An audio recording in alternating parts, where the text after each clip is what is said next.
আল্লাহ তাআলা কোরআন কারিমে যেখানে জান্নাত জাহান্নামের আলোচনা করেছেন সেখানেই বলছেন খালিদিনা ফিহা আবাদা, তোমাদেরকে থাকতে হবে অনন্তকাল, শেষ নাই। তারপরে কি হবে? তারপরে কি হবে? তারপরে কি হবে? এই একটা চিন্তা অনেকের মাথায় ঢুকায় দিছে যে তারপরে কি হবে, কিন্তু পৃথিবী সম্পর্কে চিন্তা করে না। ভালো বাড়ি আছে, ভালো গাড়ি আছে, এরপরে কি হবে? না, এরপরে আমি থাকতেই থাকবো, এই বাড়ি আমারই থাকবে, এই গাড়ি আমারই থাকবে, এই টাকা পয়সা আমারই থাকবে, এই ক্ষমতা আমারই থাকবে। অথচ আল্লাহ বলছেন না, এইটাই থাকবে না। আর যেটা সম্পর্কে আল্লাহ বলছেন খালিদিনা ফিহা আবাদা, অনন্তকাল থাকবে, সেই সম্পর্কে আমরা এখনই প্রশ্ন করতেছি তারপরে কি হবে। তো যেটা সম্পর্কে আল্লাহ বলছেন এটা অনন্তকাল। আমি যতদিন আছি জান্নাত ততদিন আছে, আমি যতদিন আছি জাহান্নাম ততদিন আছে। আমি চিরঞ্জীব, আমি অনন্তকাল থাকবে, শেষ নাই। শেষ না হলে সমস্যাটা কি? এর শেষ তো হওয়া দরকার নাকি? না, এর শেষ হবে না। কিন্তু যেই ব্যাপারে আল্লাহ তাআলা বলছেন এটা শেষ হবে, দুনিয়া শেষ হবে, দুনিয়া থাকবে না, এই ব্যাপারে আমরা মনে করতেছি না থাকবই। তো যেই ব্যাপারে আল্লাহ বলছেন থাকবে না, সেই ব্যাপারে আমরা বলতেছি থাকবই। আর যেই ব্যাপারে আল্লাহ বলছেন যে থাকবেই, সেই ব্যাপারে আমরা বলতেছি তারপরে কি হবে। তাহলে একটু আল্লাহর উপরে বেশি বোঝা হয়ে গেল। তো আমরা যেই জায়গায় আছি ক্ষণস্থায়ী কাল, ইহকাল, খুবই অল্প সময়, সময়টা খুবই কম, কাজ অনেক বেশি। তো এই ক্ষণস্থায়ী জীবনে আমি কি করব না করব সেই সম্পর্কে আমাকে জানতে হবে, বুঝতে হবে যে আমার জীবনটা অল্প, এই অল্প সময়ে আমি কি করব। এজন্যই আব্দুল্লাহ ইবনে মাসউদ রাদিয়াল্লাহু তাআলা আনহু থেকে হাদিস বর্ণিত আছে তিরমিজিতে, তিনি বলছেন যে কোনো আদম সন্তান লা তাজুলু কদামান ইবনে আদম, কোনো আদম সন্তান তার কদম উঠাইতে পারবে না, 1 ইঞ্চি লাড়াচাড়া করতে পারবে না, হাত্তা সুইলা, যতক্ষণ পর্যন্ত তাকে 5টা প্রশ্ন না করা হবে ততক্ষণ পর্যন্ত কোনো আদম সন্তান এদিক সেদিক লড়তে চড়তে পারবে না। এরকম বিচার আমাদের পৃথিবীতেও আছে যে উত্তর দিয়েই যাইতে হবে। তো এই 5 প্রশ্নের উত্তর দিতেই হবে। 1 নাম্বার, আন উমরিহি ফিমা আফনাহু ওয়ান শাবাবিহি ফিমা আবলাহু ওয়া মালিহি মিন আইনা ইকতাসাবাহু ওয়া ফিমা আনফাকাহু ওয়া মাযা আমিলা ফিমা আলিমা। এই 5 প্রশ্নের উত্তর না দেওয়া পর্যন্ত কোনো আদম সন্তানকে তার সৎ জায়গা থেকে 1 ইঞ্চি লড়তে চড়তে দেয়া হবে না। এটা মোবাইল কোর্টের বিচার না, এর থেকে মারাত্মক, কারণ এটা বইলেই যাইতে হবে। এটা কারা ধরবেন? ফেরেশতারা ধরবেন। এবং হাসরের ময়দানে, যেখানে আমার কোনো আত্মীয় স্বজনের কাজে আসবে না, আমার ক্ষমতার দাপট কোনো কাজে আসবে না, আমার টাকা পয়সা কোনো কাজে আসবে না, এমন একটা জায়গায় এই 5টা প্রশ্ন করা হবে। আব্দুল্লাহ ইবনে মাসউদ রাদিয়াল্লাহু তাআলা আনহু অত্যন্ত জ্ঞানী সাহাবী ছিলেন হাদিস সম্পর্কে, এবং রাসূল সাল্লাল্লাহু আলাইহি ওয়াসাল্লামের সরাসরি তিনি দোয়া পেয়েছেন। আবিসিনিয়া হিজরত, তো তিনি বর্ণনা করছেন এই হাদিস যে কোনো আদম সন্তান 5 প্রশ্নের উত্তর না দিয়ে 1 পাও এদিক সেদিক লড়তে চড়তে পারবে না।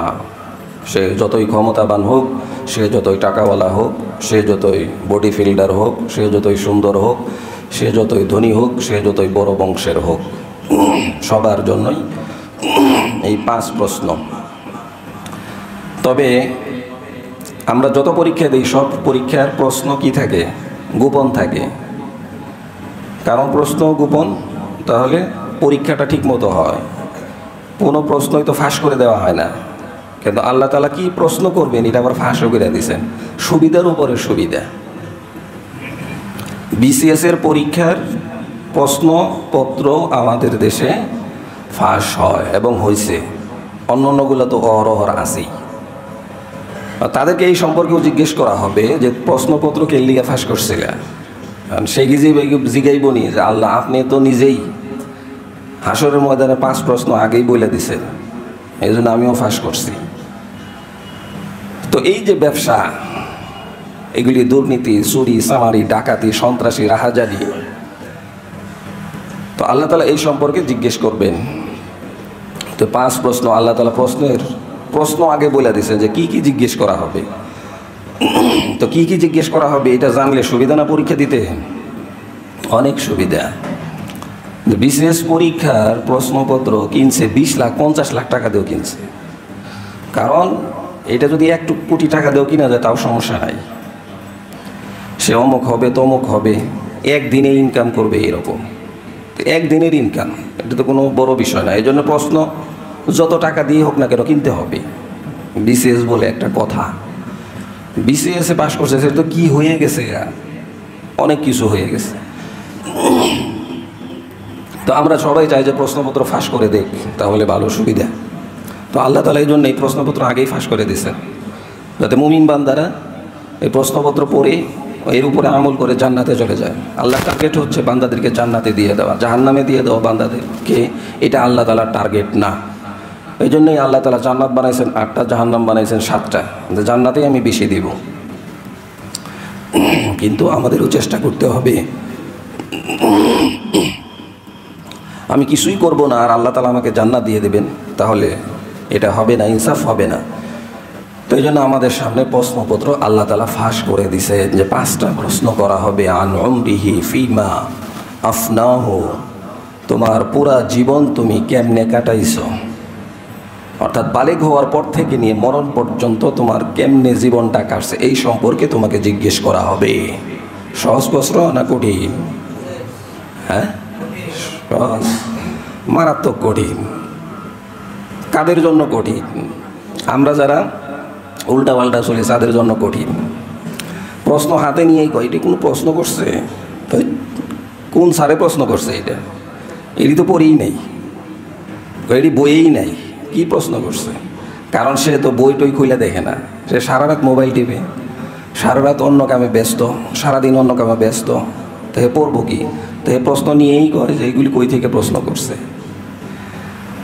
এবার দেখলাম একজনরে যে 1 নাম্বার না কয় নাম্বারের কারণে সে প্লাস পায় না কি পায় না, এমন গালাগালি করতেছে বোর্ড মোড সহকারে, সারটা সহকারে, মুখামুখি যারে কয়, এই যে পরে নেই এটা কোনো সমস্যা না। তো প্রশ্ন পাইয়াই সে এগুলি কোনো প্রশ্ন হইল?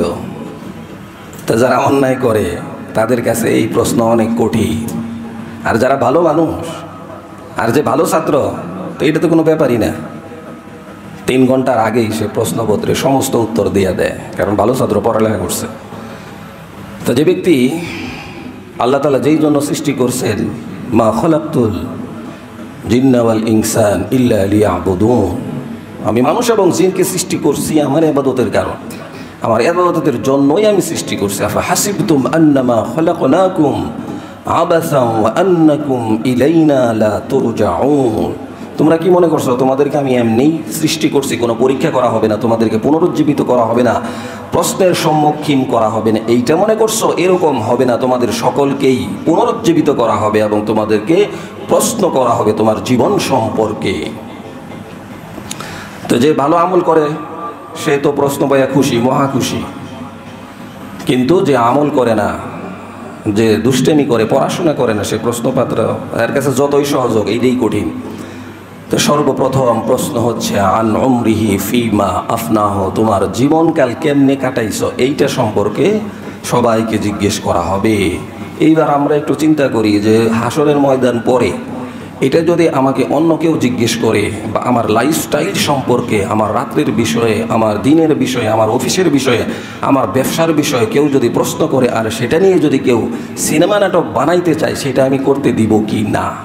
আপনি তো খুব ভালো মানুষ, আপনার জীবন নিয়ে একটা নাটক তৈরি করা হবে, আপনার জীবন নিয়ে একটা সিনেমা তৈরি করা হবে, তবে এটা শুধুমাত্র দেখানোর জন্য না, আপনার জীবনে যা ঘটছে পুরাটাই দেখানো হবে, কেউ এতে রাজি হবে না। কিন্তু এরকম একটা নাটক আপনার জীবনে তৈরি হচ্ছে, আপনার জীবন নিয়ে একটা সিনেমা তৈরি হচ্ছে, যেটা হাসরের ময়দানে বাবা মার সামনে, পাড়া প্রতিবেশীর সামনে, সবার সামনে আল্লাহ তাআলা ওপেন করে দেখিয়ে দিবেন, দেখো তোমার আমল নামা, হ্যাঁ উমকরাউ কিতাবিয়া, পড়ো তোমার আমল নামা, তুমি নিজেই পড়তে থাকো। কি কি বলছো, কি কি করছো, গোপনে কি করছো, সামনে কি বলছো, পিছনে কি বলছো, ব্যবসায় কি করছো, চাকরিতে কি করছো, রাজনীতিতে কি করছো, ক্ষমতা পায়া কি করছো, এই সব কিছুই তোমার আমল নামা তোমার সামনে আজকে উপস্থিত করা হলো। এরকম একটা ভিডিও তৈরি হইতেছে না? কিরামান কাতিবিনা ইয়ালামুনা মা তাফআলুন। সম্মানিত ফেরেশতাদ্বয়, দুই কাদের দুই ফেরেশতা এই ভিডিও ক্লিপ তৈরি করতেছে, কোনো ধরনের কাটছাট ছাড়া, আবার পুরোটাই চলবে। অভিনয় করতে গেলে কয় কাটা দাও, এটা আবার করতে হবে, কারণ সেটা অভিনয়। কিন্তু আমাদের জীবনের অভিনয় দেখানো হবে না, আমাদের জীবনে পুরোটাই রিয়েলিটি, যেটা রিয়েল, যেটা সেইটাই দেখানো হবে, সেটা দিয়েই সিনেমা তৈরি করা হবে, সেটা দিয়েই আপনার নাটক তৈরি হবে, সেইটাই আপনাকে দেখানো হবে। সব দেখতেছে, বাবা মা দেখতেছে, প্রতিবেশী দেখতেছে, আমাকে যারা সালাম দিত তারা দেখতেছে, আমার যারা বিরোধিতা করতো তারাও দেখতেছে, আমার যারা পক্ষে ছিল তারাও দেখতেছে, আমার আত্মীয় স্বজন সবাই আমার সেই ভিডিও, পৃথিবীতে যত মানুষ আসছে, চলে গেছে, আসবে, সবাই একসাথে আপনার সেই ভিডিও দেখবে। এই জীবনে যা করছি এটা তো আমি নিজেই দেখতে রাজি না, যে পিছনে কি কি করলাম এটা যদি আমি দেখি, আমি নিজেই দেখতে রাজি না, না এই অপকর্ম আমি করছি এটা আমি দেখতে কখনোই রাজি না। সেই জায়গায় সবার সামনে এটাকে ওপেন করে দেওয়া হবে, কোনো ধরনের কাটছাট ছাড়া, যে এই জায়গায় দেখানো হবে ওই জায়গায় দেখানো হবে না, এই জায়গায় অভিনয় ভালো হয়েছে এই জায়গায় ভালো হয় নাই, যেই জায়গায় ভালো হয় নাই এইটা দেখানো হবে না, এই জায়গায় দেখানো হবে যেটা ভালো হয়েছে, এরকম কোনো কিছু না, পুরাটাই দেখানো হবে। যেখানে আপনি গালি দিচ্ছেন সেইটাও দেখানো হবে, যেখানে মানুষকে হত্যা করছেন সেইটাও দেখানো হবে, যেখানে মানুষের উপরে নির্যাতন করছেন সেইটাও দেখানো হবে, যেখানে মানুষের উপরে জুলুম করছেন সেইটাও দেখানো হবে, যেখানে চুরি করছেন, সন্ত্রাসী করছেন, বাটপারি করছেন সেইটাও দেখানো হবে। এরকম একটা ভিডিও তৈরি হচ্ছে সবারই, এবং স্বয়ং আল্লাহ তো নিজে সাক্ষী থাকবেন। আল-ইয়াউমা নাখতিমু আলা আফওয়াহিহিম ওয়া তুকাল্লিমুনা আইদিহিম ওয়া তাশহাদু আরজুলুহুম বিমা কানু ইয়াকসিবুন। আল-ইয়াউমা নাখতিমু আলা আফওয়াহিহিম, সেদিন তোমাদের মুখগুলিকে বন্ধ করে দেওয়া হবে, মুখের থেকে কোনো স্বীকারোক্তি নেওয়া হবে না, এইটা করছো কি করো নাই না জিজ্ঞেস করা হবে না। আলা আফওয়াহিহিম ওয়া তুকাল্লিমুনা আইদিহিম ওয়া তাশহাদু আরজুলুহুম বিমা কানু ইয়াকসিবুন। আল্লাহ বলছেন সেই দিন তোমার হাত আমি আল্লাহর সাথে কথা বলবে, তোমার পা আমি আল্লাহর সাথে কথা বলবে, তোমার অঙ্গ প্রত্যঙ্গ তোমার বিরুদ্ধে সাক্ষী দিবে। যে অঙ্গ প্রত্যঙ্গকে শক্তিশালী করার জন্য এটা খাইলাম ওটা খাইলাম, ভালা ভালা খাইলাম, দুর্নীতির টাকা, অপরাধের টাকা, অন্যায় টাকা, নাজায়েজ টাকা, হারাম টাকা দিয়ে আমি আমার শরীর গঠন করলাম, হাতকে শক্তিশালী করলাম, পাকে শক্তিশালী করলাম, সেই হাত পায় আমার বিরুদ্ধে সাক্ষী হয়ে দাঁড়াবে। তারা যদিও সাক্ষী না দেয়, আমার আল্লাহ নিজে স্বয়ং সাক্ষী। বান্দা কি করছস, আমি তো সবই জানি, কি করছস আল্লাহ নিজেই সাক্ষী, আর যেই জায়গাটাই করব সেই জায়গাও সাক্ষী, আর দুই কাদের দুই ফেরেশতা সাক্ষী। এরকম চার সাক্ষীর সামনেই কিন্তু আমি গুনাহ করতেছি, চার সাক্ষীকে সামনে রেখে আমি নামাজ পড়তেছি, চার সাক্ষীকে না সামনে রেখে আমি হারাম ইনকাম করতেছি। এই চার সাক্ষী আমার পক্ষে বা আমার বিপক্ষে সাক্ষী দিবেন। এই জন্য এমন একটা ভিডিও তৈরি হবে যেই ভিডিওর মধ্যে কোনো কাটছাট করা হবে না, একদম রিয়েল চলবে, এরকম একটা ভিডিও তৈরি হবে আমার পুরা জীবন সম্পর্কে। এই জন্যে রাসূল বলছেন আন উমরিহি ফিমা আফনাহু, তোমার পুরা জীবন সম্পর্কে তোমাকে জিজ্ঞেস করা হবে। এখন আমার পুরা জীবন সম্পর্কে জিজ্ঞেস করা হবে, এই জন্য আমি প্রস্তুত কিনা। আমার যে আমলনামা, আমার একদিনের আমলনামা যদি পেশ করতে বলা হয় তাহলেই তো আমার অবস্থা খারাপ। আল্লাহ তো দূরের কথা, বস যদি বলেন যা কিছু আজকে করছো এর হিসাব দাও, সরকার যদি বলে যা কিছু করছো এই বছরে তার হিসাব দাও, তাহলেই অবস্থা খারাপ। সেখানে আমার আল্লাহ যদি সারা জীবনের হিসাব চান, সেখানে অবস্থা কেমন হবে? কিন্তু এমন এমন আল্লাহর অনেক গোলাম আছে, অনেক বান্দা আছে, যারা নিজেদের জীবনের হিসাব দেয়া সম্পর্কে তাদের কোনো টেনশন নাই। কারণ আল্লাহ যেমনি কইছেন এমনি করছেন, যতটুকু পারছেন করছেন। এরপরে ওয়ান শাবাবিহি ফিমা আবলাহু, নবীজি বলছেন দ্বিতীয় নাম্বার প্রশ্ন, আরো গুরুত্বপূর্ণ প্রশ্ন, তোমাকে যে একটা যৌবন দেওয়া হয়েছিল, সেই যৌবনে তুমি কি করছো? যৌবনের উত্তেজনায় কাকে কাকে কি করছো, কাকে কি প্রস্তাব দিছ? যৌবনের উত্তেজনায় কাকে ঘুষি মারছো, সন্ত্রাসী করছো, দুর্নীতি করছো? যৌবনের উত্তেজনায় কার উপরে জুলুম করছো? এই সম্পর্কে জিজ্ঞেস করা হবে। যৌবন সম্পর্কে আলাদা প্রশ্ন। পুরা জীবনের মধ্যেই তো যৌবন আছে। প্রথমে বলছেন আনুমরিহি ফিমা আফনাহু, এই কথার মধ্যেই তো যৌবন আছে, তাহলে আবার আলাদা করে কেন আবার প্রশ্ন করা হবে? কারণ যৌবন হচ্ছে মানুষের জীবনের এমন একটা পাঠ, যেটা হচ্ছে সবচেয়ে গুরুত্বপূর্ণ পাঠ। যেই যৌবনকালে মানুষ আমাকে সমীহ করে, মানুষ আমাকে ভয় পায়, আমাকে শ্রদ্ধা করে, বাবা মা আদর করে, যৌবনকালকে সবাই প্রায়োরিটি দেয়, কারণ সে পারবে। যুবকরা হচ্ছে সমাজের মেরুদণ্ড, এগুলিও বলা হয়। এই জন্য যৌবনে কি করছো আর কি করো নাই, সেই সম্পর্কে তোমাকে আলাদাভাবে জিজ্ঞেস করা হবে, কারণ এটা গুরুত্বপূর্ণ প্রশ্ন। পুরা জীবনের মধ্যেও যদিও যৌবন আছে, তারপরে যৌবন সম্পর্কে আলাদা প্রশ্ন, যৌবনে কি করছো? যে অনেকেই চিন্তা করে যৌবনে যা কিছু করি আর না করি, এক সময় তো আমি ভালো হয়েই যাব, এই চিন্তা করে সে অন্যায় করতে থাকে, যে এক সময় আমি ভালো হয়ে যাব। দাড়ি রাখতে বললে এখন সময় হয় নাই, ভালো কাজ করতে বললে এখন সময় হয় নাই, নামাজ পড়তে বললে এখন সময় হয় নাই, ভালো কাজ করো, ভালো কাজের আদেশ দাও, এগুলি বলে এখনো সময় হয় নাই, হজ করো এখনো সময় হয় নাই, মসজিদে আসো এখনো সময় হয় নাই। তার মানে আমি বৃদ্ধ হব, তারপরে আমি ভালো হব, এর আগে ভালো হব না। ওটা আসলে নিজে ভালো হওয়া না, ওটা হলো আমার সময়ই আমাকে ভালো করে দেয়। সন্ত্রাসী যতই চেষ্টা করেন সে ভালো হবে না, আইনের আওতায় আনলে কয় আমি ভালো হয়ে গেছি, হুজুর ভালো হয়ে গেছি। এটা কি ভালো হওয়া? এটা ভালো হওয়া না। বাঘ যে শিকার করে না, এটা তার ভালো চরিত্র হয়ে গেছে তা না, বরং তার শক্তি শেষ, ক্ষমতা শেষ, এই জন্য সে এখন আর শিকার করতেছে না, কিন্তু এটা তার চরিত্রের কোনো গুণ না।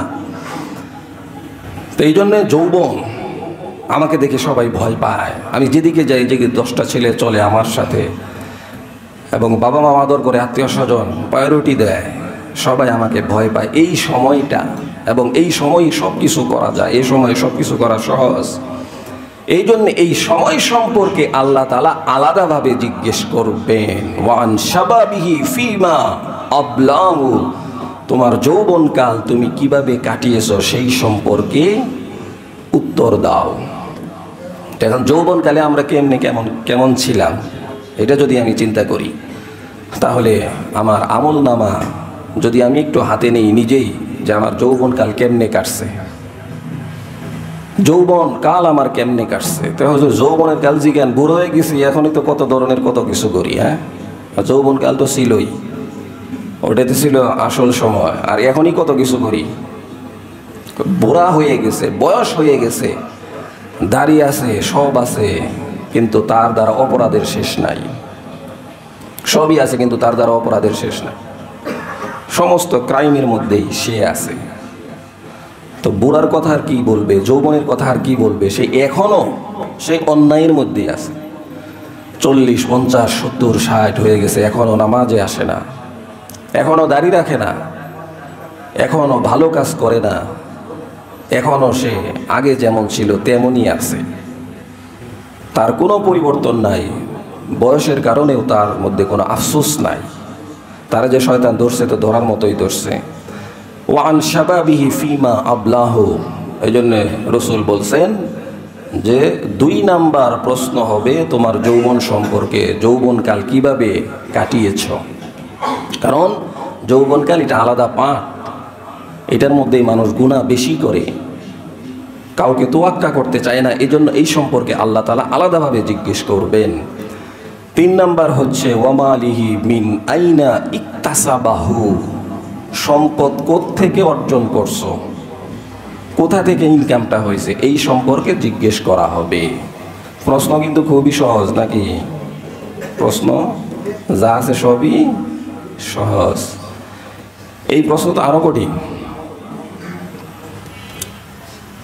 ওয়ামা লাহু মিন আইনা ইকতাসাবাহু, কোত্থেকে সম্পদ অর্জন করছো, অর্থাৎ হালাল না হারাম পন্থায়, এই সম্পর্কে জিজ্ঞেস করা হবে। তো 1 নাম্বার হচ্ছে পোড়া জীবন, এরপরে হচ্ছে পোড়া যৌবন। 3 নাম্বার প্রশ্ন হচ্ছে ওয়ামালিহি মিন আইনা ইকতাসাবাহু, সম্পদ কোত্থেকে অর্জন করছো, এই সম্পর্কে তোমাকে জিজ্ঞেস করা হবে।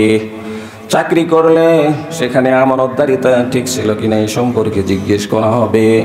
সরকারি চাকরি করলে 1 টাকা মাইরা খাইলে 17 কোটি মানুষের মধ্যে 1 টাকা ভাগ করে দিলে এই অনুপাতে তারা যদি মাফ না করে এটা মাফ হবে না, এই সম্পর্কেও তোমাকে জিজ্ঞেস করা হবে।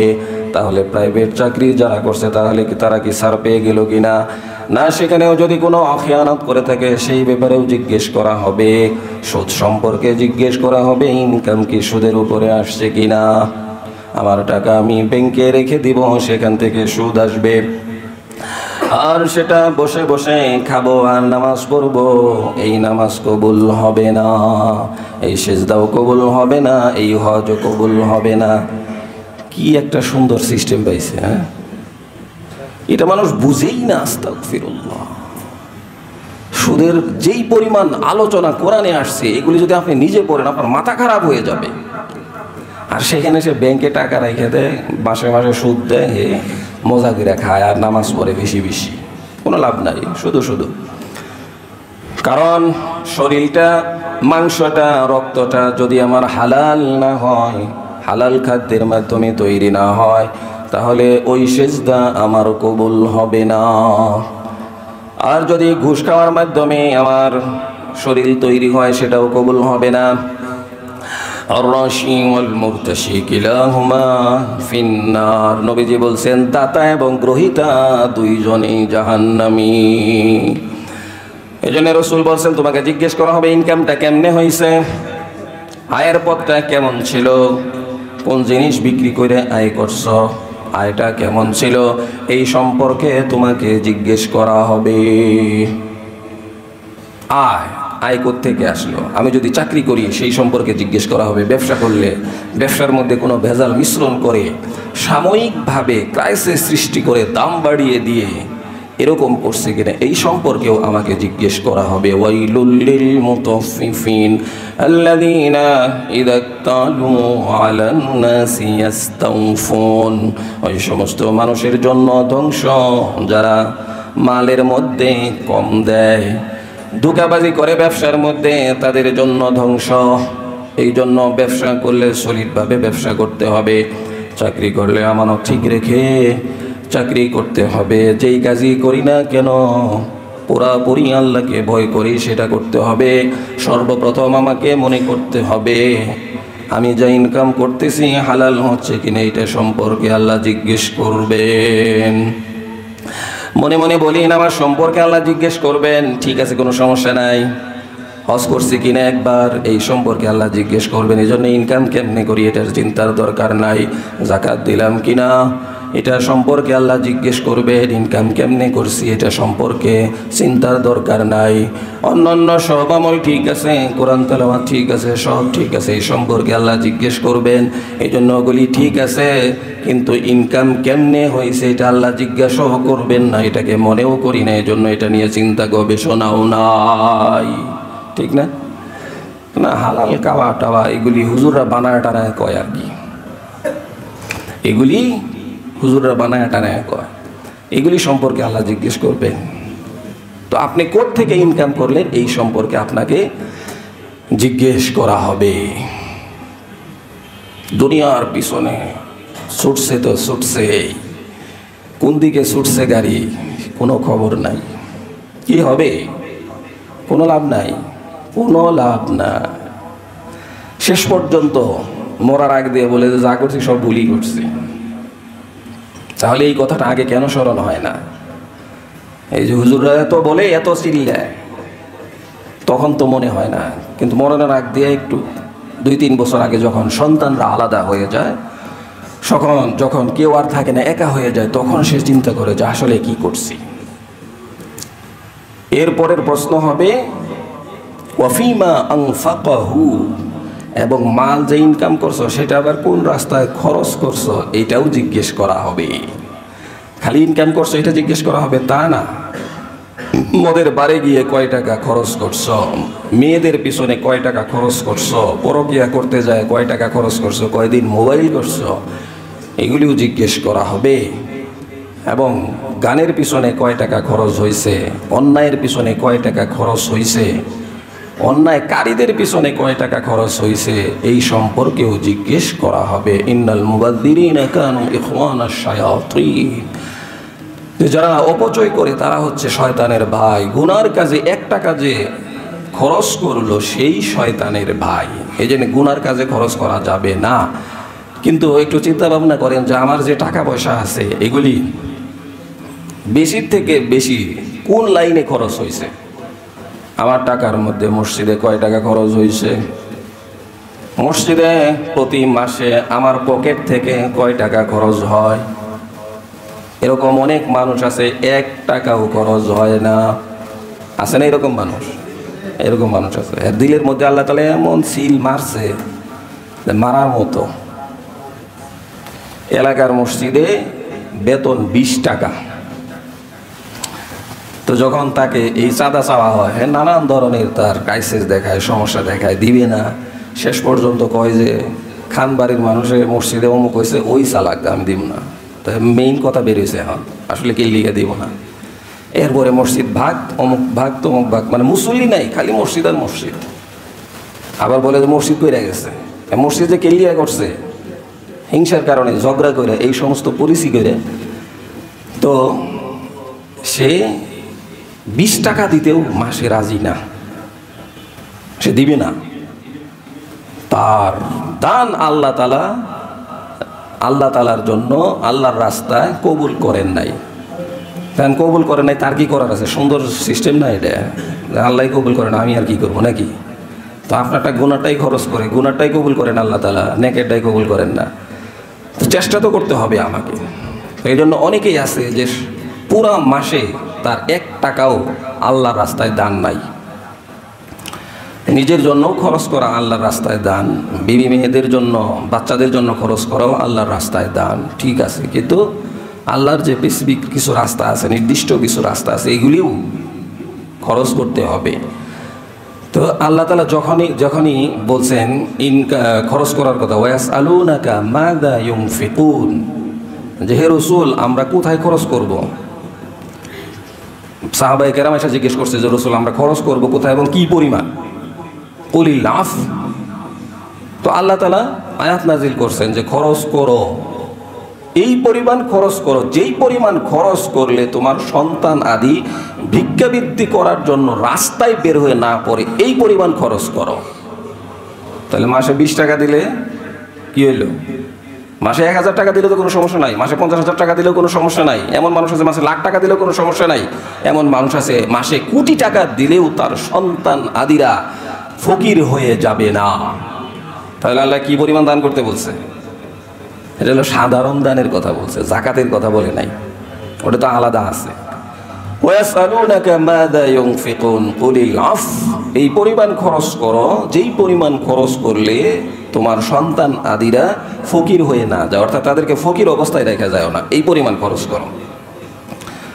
তাহলে মসজিদে যে রুমাল মুয়াজ্জিন সাহেব হাতে নিছে, তো মসজিদের রুমাল যায় প্রত্যেক দিনই বলি, কিন্তু ওই ঘুরে ঘুরে 8, 9, 100 টাকা করে দিলে কত টাকা ওঠে? আর 100 টাকা দিলে 20 টাকার নোট ভর্তি, 10 টাকার নোট ভর্তি, 5 টাকার নোট ভর্তি, খালি ছোটো ছোটো নোট।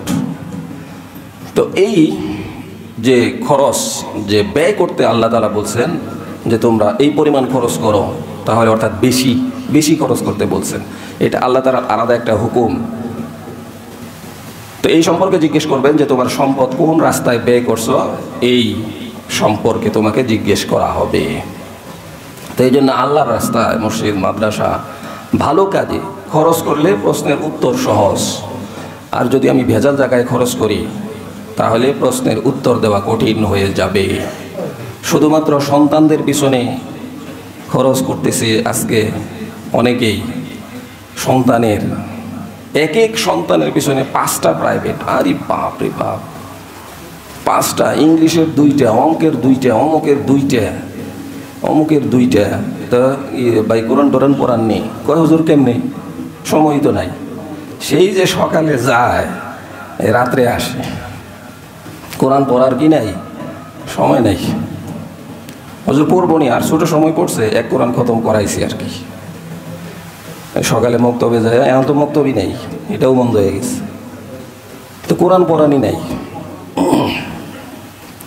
ছেলে ডাক্তার হবে, ইঞ্জিনিয়ার হবে, ব্যাংকার হবে, অমুক হবে, তমুক হবে, অস্ট্রেলিয়া যাবে, কানাডা যাবে, নরওয়ে যাবে, আমেরিকা যাবে। আরে বাপরে বাপ, মানুষের কাছে গল্প করবে আমার ছেলে অমুক। কিন্তু গল্প কিন্তু উল্টা। যারা এই অহংকার করছে সবার গল্প আজকে উল্টা হয়ে গেছে। আজকে গল্প সব উল্টা হয়ে গেছে। কার পিছনে খরচ করলাম, কই থেকে ইনকাম করলাম, আর কার পিছনে খরচ করলাম, সেই গল্প সব আজকে উল্টা। এই যে বৃদ্ধাশ্রমে অধিকাংশ মানুষ যারা আছে, অধিকাংশ মানুষ বড়লোক পরিবারের, ধনী পরিবারের। তার ছেলে লন্ডন, আরেক ছেলে আমেরিকা, আরেক ছেলে ইঞ্জিনিয়ার, আরেক ছেলে ডাক্তার, আরেক ছেলে ব্যাংকার, আরেক ছেলে উকিল, আরেক ছেলে তমুক তমুক। বাস, এতদিন পর্যন্ত তো ছেলের অহংকার করছেই, তো এখন উল্টা করে কথা বলতে হচ্ছে। ওই দিন একটা দেখলাম যে লন্ডনই ছেলে মাকে হত্যার হুমকি দিছে। এই মা কি পরিমাণ কষ্ট করছে এই সন্তানের জন্য, শুধু ওই সন্তানের জন্য না, আপনার জন্যও করছে, আমার জন্যও করছে।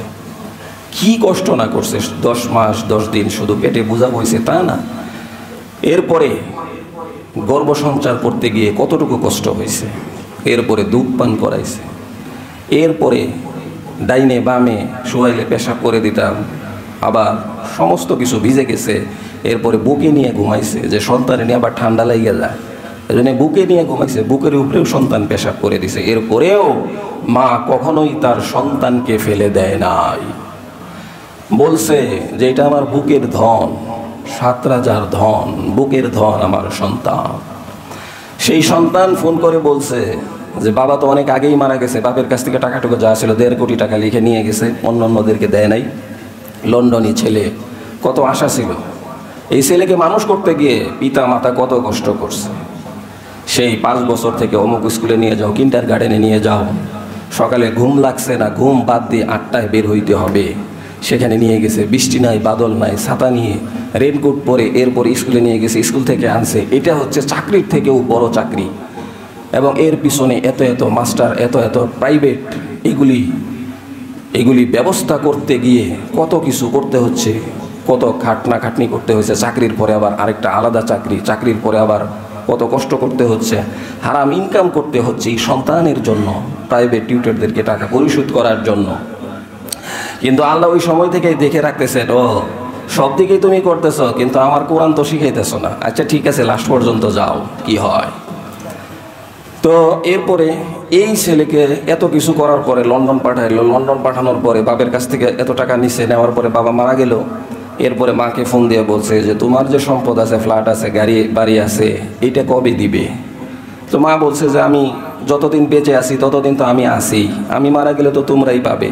কয় না, তুমি মারা যাওয়ার সময় পর্যন্ত আমার অপেক্ষা করার টাইম নাই, তুমি মারা যাওয়া, তারপরে তোমার সম্পদ আমাকে দিতে দিবে, তারপরে আমি নিব না, এত অপেক্ষা আমি করতে পারবো না।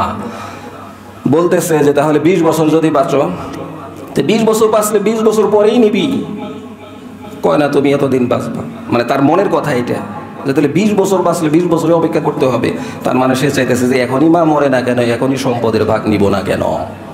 সেটা হলো আপনার লন্ডনী ছেলে, যাকে নিয়ে আপনি গর্ব করতেন, যার হাত ধরে আপনি এদিক এদিক চাইতেন, সে আপনার লন্ডনী ছেলে। এরকম অভাব নাই, এই ধরনের সন্তানের অভাব নাই।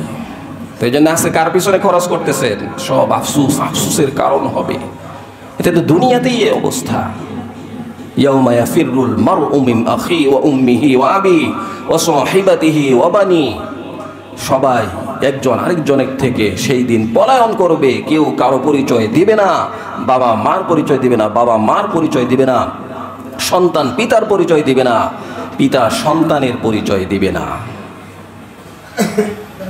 আরেক ইংলিশ মিডিয়ামের ওই যে এক মেয়ে দেখছেন না, ফটর ইংলিশ কইতেছে, বাবা মার বিরুদ্ধে মামলা করছে। বাবা মা কেন তাকে সেইভাবে লালন পালন করেনি, এই জন্য মামলা করছে। তো আপনারা দেখছেন, তো বাবা মার বিরুদ্ধে মামলা, এবং সেই মামলা যে কোনো জায়গায় অ্যাকসেপ্ট করা হবে বাবা মার বিরুদ্ধে মামলা করলেও। তাহলে আপনি যে সন্তান লালন পালন করতেছেন এইগুলি আল্লাহমুখী করেন, তাহলে সে বুঝবে আসলে বাবা কে। সে তো বুঝেই নেই বাবাকে, সে তো বুঝেই নেই মাকে। মা তার জন্য কি করছে, বাবা তার জন্য কি করছে, আল্লাহ বাবার ব্যাপারে কি বলছেন, আল্লাহ মার ব্যাপারে কি বলছেন, আল্লাহ মাকে কতটুকু সম্মান দিছেন, বাবাকে কতটুকু সম্মান দিছেন, বাবার ব্যাপারে রসুল কি বলছেন, মার ব্যাপারে রসুল কি বলছেন। তাকে আমি পড়াই নাই, তাকে আমি শিখাই নাই, সে জানেই না, তাহলে সে কিভাবে বাবা মার সম্মান করবে? এজন্য সে বাবা মার সম্মান বুঝে না, করে না। কিন্তু আলহামদুলিল্লাহ কোনো আলেম তার বাবা মার সাথে এই ধরনের আচরণ করে না। কিন্তু আপনাদের কাছে আবার করে, কয়ে দেখছি হুজুর ওই যে অমুক রে। তো পরে খোঁজ নিয়ে দেখা গেল দাঁড়িয়ে আছে আর টুপি আছে আর পাঞ্জাবি আছে, এখন এইটারেই হুজুর বানায় ফেলাইছে। আমগর দেশে তো তাই, দাঁড়িয়ে আর টুপি দেখলে এটারে ধরে নিয়ে অমুক হুজুর এইটা করছে। কিন্তু আসলে সে হুজুর না মুজুর এইটার খবর নাই, দাঁড়িয়ে টুপি রাখলেই হুজুর। একজন আলেম যে আসলে আলেম, সে কখনোই এই ধরনের আচরণ করবে না। তো এই যে বাবা মা, আরেক খবরে দেখলাম যে এক শিশু জন্মগ্রহণ করছে, এক হাসপাতালে এসে অসুস্থ হয়ে গেছে। অসুস্থ হয়ে যাওয়ার পরে এখন হাসপাতালের বিল পরিশোধ করতে পারতেছে না, ওই সন্তান রেখেই চলে গেছে। হাসপাতাল থেকে বারবার ফোন দিয়েছে, সে আসে না এবং হাসপাতাল থেকে বলছে যে সে মারা গেছে। কিছুদিন পরে এক লোক, বিদেশি লোক, তাকে দত্তক নেওয়ার জন্য আসছে এই সন্তানকে। যখন ওই লোক খবর পাইছে যে দত্তক নেওয়ার জন্য এক বড় লোক আসছে, তখন সে দাবি করছে সন্তানের দাবি। তো এই যে বাবা মা, এই যে সন্তান আজকে একজন আরেকজনের যেখানে বিপক্ষে দাঁড়িয়ে গেল, কেন দাঁড়িয়ে গেল? গত 2 দিন আগে বরিশালে এক সন্তানকে বাবা মা দুইজনে মিলে পিটায় হত্যা করছে। সে নেশা করত। এখন কি নেশা কি সে 3 বছর 4 বছর 5 বছর থেকে খাইলো নাকি জন্মের পর থেকেই নেশা খায়? তা তো না। তা বাবা মা কই ছিল? কেন তাকে কোরআন শিখাইলো না? কেন তাকে নৈতিক শিক্ষায় শিক্ষিত করলো না? কেন তাকে ইসলামী শিক্ষায় শিক্ষিত করলো না? সে উল্টাপাল্টা মানুষদের সাথে চলছে, যুবকদের সাথে চলছে, নেশায় জড়িত হয়ে গেছে।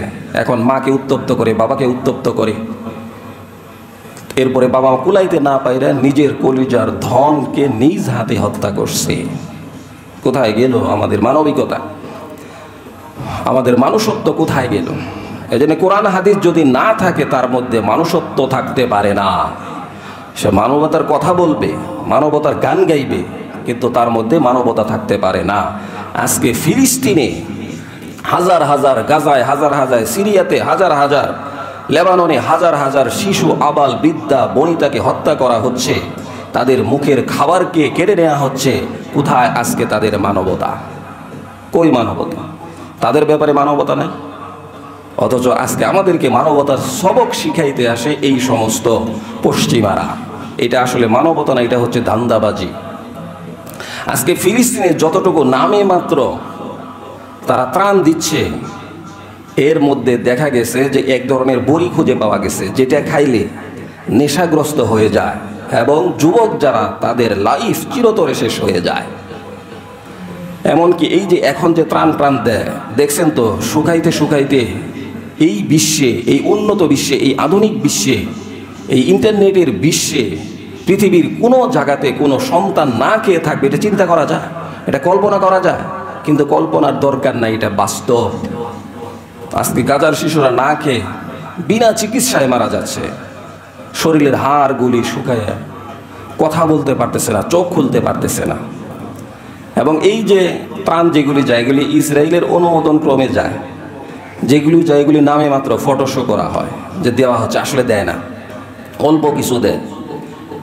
দিনের মধ্যে যদি একবার দিতে বলা হয় দেখা যায় সপ্তাহে একবার দেয়, মাসে যদি 5 বার বলা হয় দেখা যায় যে মাসে একবার দিচ্ছে। অর্থাৎ তাদেরকে ক্ষুধার যন্ত্রণা দিয়ে আজকে তাদেরকে দুনিয়া থেকে বিদায় করে দিচ্ছে। কিন্তু কোথায় মানবতা? অথচ আজকে আমাদের ঢাকাতে জাতিসংঘের মানবাধিকার সংস্থা কমিশনের অফিস করার জন্য তারা ব্যাকুল হয়ে গেছে। মানবাধিকার শিখাবে বাংলাদেশকে, বাংলাদেশের মুসলমানদেরকে। যেই সমস্ত দেশে এই ধরনের অফিস হয়েছে সবগুলাই ধ্বংসপ্রাপ্ত হয়ে গেছে। যুদ্ধ বিধ্বস্ত যেই সমস্ত দেশ, সেই সমস্ত দেশে এই মানবাধিকারের এই অফিস হয়েছে, সেটাই শেষ। তো বাংলাদেশ তো এরকম না। তো এই জন্য এই ব্যাপারে আমি আপনি কতটুকু সচেতন, আমি আপনি কতটুকু সচেতন, আমার দায়িত্ব কি, আমি আমার জায়গা থেকে কি করছি? না এটা হুজুরদের দায়িত্ব, ওইটাও হুজুরদের দায়িত্ব, ওইটাও হুজুরদের দায়িত্ব, আর আমাদের দায়িত্ব হলো হুজুরদের পিছনে লাইগা থাকা। তো হুজুরদের সব দায়িত্ব আর আমাদের দায়িত্ব হুজুরদের পিছনে লাইগা থাকা, এটা হলো আমার দায়িত্ব। যতটুকু বিরোধিতা করলে হেফাজতে ইসলাম করছে, অন্যান্য দল অন্যান্য যারা, তারা কি দেশে থাকবে না? দেশের সার্বভৌমত্ব স্বাধীনতা নষ্ট হয়ে যাবে, তাদের ব্যাপারে তাদের কথা বলার প্রয়োজন নাই। আজকে মানবতা ধ্বংস হবে বাংলাদেশে। এই মানবতা অফিস করার আরেকটি ষড়যন্ত্র হচ্ছে ট্রান্সজেন্ডার, এটাকে বাংলাদেশে প্রতিষ্ঠা করা, অর্থাৎ সমকামিতা, এটাকে বাংলাদেশে প্রতিষ্ঠা করা হচ্ছে তাদের অন্যতম উদ্দেশ্য। এটার নতুন ভার্সন হচ্ছে যে আপনারা দেখছেন যে কিছুদিন আগে এক শাহিন নাকি জানি এরকম এক ছেলে, অর্থাৎ এক ছেলে বিবাহ করছে, 2 মাস পরে ওর খবর হয়েছে যে ও মেয়েরে বিবাহ করে নাই, ছেলেরে বিবাহ করছে। মগার তো একটা সিস্টেম থাকে, সিস্টেম ছাড়া মগা। তো দেখছে যে যাকে বিবাহ করছে সে হচ্ছে পুরুষ, ফেসবুকে তাদের পরিচয়, এরপরে প্রেম টেম এই সেই নানান কাহিনী, এরপরে বিবাহ করছে। বিবাহের সময় শর্ত দিছে যে 2 মাস পর্যন্ত তুমি আমার কাছে আসতে পারবে না। অর্থাৎ এগুলিকে জেনে শুনে সমকামিতাকে বাংলাদেশে প্রতিষ্ঠা করার পায়তারা, পুরুষে পুরুষে বিবাহ, নারীতে নারীতে বিবাহ, এটা বাংলাদেশে কেমনে এটাকে আইন করে এস্টাবলিশ করা যায় সেটা। কারণ আপনারা বলবেন যে হুজুর আমি তো আর করবো না, তা আপনি করবেন না, কিন্তু আপনার সামনে এরকম একটা আইন হবে, অন্যরা করতে পারবে, এই সুযোগ হবে, এটা তো আল্লাহর বিরোধী কাজ। সেই ব্যাপারে আপনার কোনো সিদ্ধান্ত থাকবে না, কথা হবে না, কোনো চেষ্টা থাকবে না। আপনি কোন ধরনের মুসলমান? অবশ্যই দায়িত্ব আছে। তো এই জন্য আমাদেরকে সচেতন হইতে হবে। সমকামিতার মাধ্যমে আল্লাহ তাআলা লূত আলাইহিস সালামের কওমকে ধ্বংস করে দিয়েছেন। একটা পুরুষে পুরুষে বিবাহ হইলে জন্ম যেই সিস্টেম আছে, তে সন্তান জন্ম নিবে কেমনে? একটা মেয়েতে মেয়েতে বিবাহ হইলে সন্তান জন্ম নিবে কেমনে? পুরা সিস্টেমকে, আর মেইন হচ্ছে আল্লাহর বিরোধিতা করা। তো এই জন্য আমাদেরকে সচেতন থাকতে হবে। তো বলছিলাম আল্লাহ তাআলা আমাদেরকে 5 প্রশ্ন করবেন। 5 প্রশ্নের মধ্যে 1 নাম্বার হচ্ছে পুরা জীবন আমি কেমনে কাটাইছি, 2 নাম্বার হচ্ছে যৌবনকাল কেমনে কাটাইছি, 3 নাম্বার হচ্ছে কেমনে ইনকাম করছি, 4 নাম্বার হচ্ছে কেমনে আমি খরচ করছি, ব্যয় করছি। সন্তানদের জন্য খরচ করেন, কোনো সমস্যা নাই, কিন্তু আপনার সন্তান মানুষের মতো মানুষ হচ্ছে কিনা, নাকি চোখ কান নাক 2 হাত 2 পা এরকম মানুষ হচ্ছে, নাকি তার ভিতরে মানুষত্ব আছে, এটা আপনি চেক করেন। আপনার সন্তান বিবাহ করে নাই কিন্তু তার জন্য আলাদা রুম, সে আলাদা রুমে দরজা লক করে ঘুমায়, কারণ কি? সে দরজা লক করে ঘুমাবে, তার কারণটা কি? সে কি বিবাহ করছে? তার কাছে কি নারী আছে? তার কাছে কি বউ আছে যে সে দরজা লক করে ঘুমাবে? আপনি বাবা, আপনি সাহস করে এই কথা বলতে পারেন না যে সিটকারি বন্ধ করবি না, সিটকারি দরজা খোলা থাকবে। বন্ধ করার দরকার আছে কোনো? সন্তানের দরজা বন্ধ থাকবে কেন? আপনার মেয়ের দরজা বন্ধ থাকবে কেন? আপনার সন্তানের দরজা বন্ধ থাকবে কেন? তার তো কোনো নিজস্ব বলতে কিছু নাই। সে কার সাথে কি করবে যাতে নিজস্ব কিছু থাকবে? কিন্তু এইটাই তো আমি বলতে পারতেছি না। সে সারা রাত্রি কি করলো, কার সাথে চ্যাটিং করলো, কার সাথে কি দেখলো, মোবাইলে কি দেখলো, কম্পিউটারে কি দেখলো। আমি তো মনে করছি কম্পিউটার কিনে দিয়েছি, কম্পিউটারে অনেক পড়ালেখা, ল্যাপটপে অনেক পড়ালেখা, মোবাইলে অনেক পড়ালেখা, ইন্টারনেটে খালি লেখা পড়াই, তাকে সাইরা দিচ্ছে। আমি তো খোঁজখবর নিতেছি না রাত কয়টায় আসলো, কয়টায় গেল। আর যত খুঁজি নেই না কেন, যদি আমার সন্তানকে আমি কোরআনের সাথে সম্পর্ক গড়িয়ে না দেই, তাহলে আমি যত চেকি দেই কিনা সে আসল জায়গায় বুঝতে পারবে না। এটা হচ্ছে দুনিয়া এবং আখিরাত দুইটাই আমি ক্ষতিগ্রস্ত হব। এই জন্যে দ্বীনের সাথে তার সম্পর্ক গড়িয়ে দিতে হবে, এবং ইসলামের সাথে, কোরআনের সাথে, তাহলে আমার সন্তান আমাকে চিনবে, ওর মাকে চিনবে, আত্মীয় স্বজনকে চিনবে, দেশকে চিনবে, ধর্মকে চিনবে, দেশপ্রেম জাগ্রত হবে, ধর্ম জাগ্রত হবে, মা বাবার প্রতি সম্মান, এগুলি আসবে যদি তার সাথে ধর্মের সম্পর্ক থাকে। আর সে যতই মানবতার কথা বলুক না কেন, যত ডিগ্রি নেক না কেন, এই সবগুলাই হচ্ছে ছদ্মবেশী 1 নাম্বার ভণ্ড, যাদেরকেই দেখছি তলে তলে দেখি যে হের বাবার খবরই নেই, অথচ মানবাধিকার এটা প্রতিষ্ঠা করার জন্য রাস্তার মধ্যে দাঁড়াইছে, ব্যানার নিয়ে দাঁড়াইছে, অথচ কিছুক্ষণ আগেই তার কাজের মেয়েরে পিটে যাইছে, এরকম খবরও আছে। তো এই জন্য এগুলি সবই ভুয়া। আমাদেরকে সচেতন হইতে হবে, কেমনে ইনকাম করলাম, কেমনে খরচ করলাম। শেষ প্রশ্ন হচ্ছে যতটুকু জানছি ততটুকু অনুযায়ী কতটুকু আমল করছি এই সম্পর্কে জিজ্ঞেস করা হবে। তাহলে তো বাইসেই গেলাম 5 নম্বর প্রশ্ন, তাই না? বাইসে গেলাম না?